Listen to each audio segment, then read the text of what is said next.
உள்ளாட்சி அரசு செய்தியால் இணைவோம். உதகையில் நீர்ப்பனி பொழிவால் இன்று காலை புல்வெளிகள் விவசாய நிலங்களின் மீது படர்ந்து காணப்பட்ட நீர் பனிப்பொழிவு. மலை மாவட்டமான நீலகிரியில் ஆண்டுதோறும் அக்டோபர் மாதம் நீர் பனி பொழியும். அதைத் தொடர்ந்து நவம்பர் மாதம் 2வது வாரத்திற்கு மேல் உறை பனி பொழிவு துவங்கும். இச்சமயங்களில் அதிகாலை மற்றும் மாலை நேரங்களில் குளிர் அதிகமாக காணப்படும். இந்நிலையில் இம்முறை நீலகிரியில் நீர் பனிப்பொழிவு துவங்கி உள்ளது. இன்று காலை உதகை மற்றும் சுற்றுப்புற பகுதிகளில் நீர்ப்பனியின் தாக்கம் அதிகமாக காணப்படுகிறது. அதிகாலை நேரங்களில் புல்வெளிகள், தேயிலை தோட்டம் மற்றும் மலர் செடிகளில் நீர்ப்பனி கண்ணாடி இலைகள் போல் முத்துக்கள் கொட்டியது போல் காட்சியளிக்கிறது.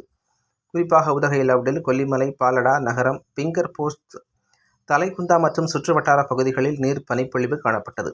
உறைப்பனி சீசன் துவங்கும் முன்பு வழக்கமாக நீர் பனிப்பொழிவு காணப்படும். இதேபோல் தற்போது நீர் பனிப்பொழிவு தொடங்கி இருப்பதால் இன்னும் சில வாரங்களில் உறைப்பனி பொழிவு துவங்கும் என எதிர்பார்க்கப்படுகிறது.